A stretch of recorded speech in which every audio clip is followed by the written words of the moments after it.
In front of me is Samsung Galaxy Z Flip 7 and today I would like to show you where you can locate all your downloads.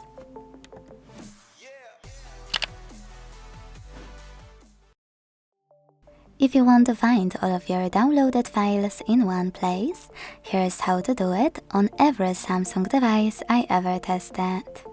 Firstly, find an app called My Files that's already on your device. This one. When you find it, click on it. And now my favorite part, just click on Downloads. As you can see, all my downloaded files are over here. To access one, click on it and tap on one of those apps. I want to access my picture in Photos app, so I have to click on it and tap on just once or always. Thanks so much for watching. If you enjoyed this video, leave a like, comment and subscribe. Bye!